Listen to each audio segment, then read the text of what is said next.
You know, I love NASCAR, but they make it really difficult sometimes. This is a very much love-hate relationship sometimes, and this is one of those moments where it's one of the hate issues. Okay. Stage cautions are back at the road courses. It's mid-season, and we're doing a rule change. Genius idea, NASCAR. Road course racing has not been as good in the next gen car, but it's the lack of stage cautions. That's why the racing sucks. Yep, good job, NASCAR. You figured it out, geniuses. Yeah, okay, let's get to the official stuff. Competition officials had updated rules before the season to eliminate stage breaks for road course events. The move was made in collaboration with teams and fan feedback, with Elton Sawyer, the senior vice president of competition, saying that the intermissions took an element of strategy away from the event. Stupid. Sawyer also noted the desire to officiate all 10 playoff races consistently, also stupid, with each race having stage break cautions. So, oh my god, this is so stupid. I'm genuinely so mad right now at NASCAR. We've been in such a good place, NASCAR, the past few weeks. We've had great races at Kansas and Darlington. You haven't made any stupid decisions yet, and then you do this. Why? Okay, let's break this down word by word. Competition, not much happens at the road courses anymore. Officials are people now. Okay, I can't actually do this word for word. Point being, I am mad. Yes, the fact of the matter is that we have flipped the Gen 6 to the next gen in terms of the competitiveness.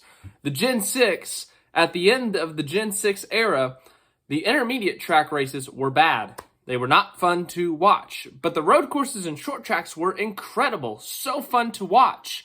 Now we're in the next gen era. The intermediates are so fun to watch. The road courses and short tracks are not fun to watch.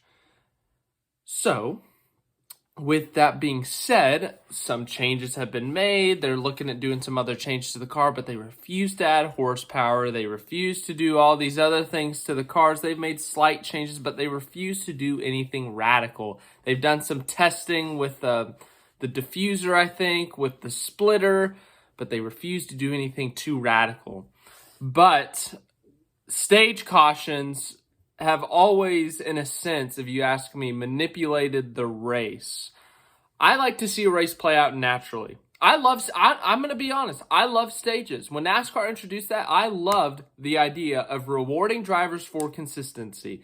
Kyle Larson, if he leads 250 out of 267 laps at Kansas, but he wrecks on lap 260, if he led at the end of stage 1, led the end of stage 2, he gets rewarded points for running well the majority of the race, even though he finished 29th after a wreck.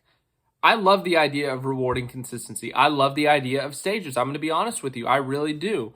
Because of what I just said. There have been too many times before the stage era that I saw a guy dominate a race or run top 3 the entire race, but then a late race caution comes out, he spins out, he hits the wall, and finishes 17th, and he gets 17th place points. Meanwhile, a guy who ran 17th the whole race gets a really good restart and finishes 8th and gets more points than him. That always sat wrong with me. You only got 1 bonus point for leading a lap. You only got 1 bonus point for leading the most laps.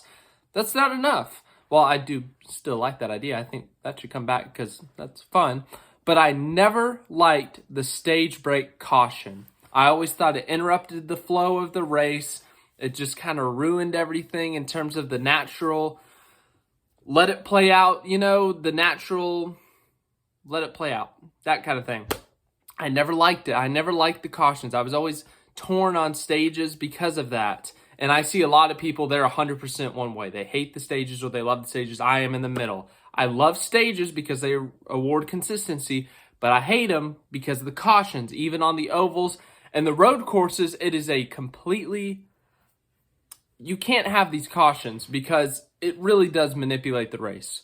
We always see at the end of a stage, because it's never a fuel run to the end of a stage, we always see guys pitting because you can't get lapped at a road course unless you have like a 4-minute pit stop because, road course laps are really long and you can afford to pit and come out and finish on the lead lap, and then it's track position. So we often see cars that are really good at road courses or really, really fast pit at the end of a stage, or not pit at the end of the stage to get stage points because they need points to advance to the next round, or they're on the playoff bubble before the playoffs start, and they have to stay out and collect these stage points, and they sacrifice track position. And then with this next-gen car, it's so hard to pass on road courses. That's it. You may see one of the best cars in the first stage. You won't see them again because they opted to stay out for stage points. They start at the next restart 16th, and you never see them again. Like, it's manipulating the race because we see some of the best cars at the front of the field at the beginning of the race, but because they stay out for stage points and they get the caution, and other guys pit to get tires and stuff because they want to fight for the race win later, we never see that really good car, and we don't know how dominant that car could have been or how good that car could have been later in the race, and it just has never sat right with me. It's never sat right with me. I'm trying to think of a specific example, but, like the Watkins-Glen race this year, if William Byron, if he had pitted maybe, or not pitted, if he had stayed out at the end of stage 1, there's a caution, he restarts 13th, he might not win that race. So, I've just never liked the stage cautions anywhere but the road courses. And the thing that just makes me so mad about this decision is they say they want the same rules for all 10 races. Why'd you change the rules mid-season, first of all? Second of all, who cares? It's not like you're changing the aerodynamic portion of the car. Like, it's stage cautions, and we've been racing all year long at road courses without stage cautions. Everyone has been preparing for the Roval for a lack of stage cautions. So now you just changed it because, the race at Watkins-Glen was bad. The race at Indianapolis was bad. That's stupid reasoning. It really is. And it takes an elemental strategy, whatever, took an element of strategy away from the event. No. It adds a strategy to the race, technically, yes, but it adds a stupid strategy.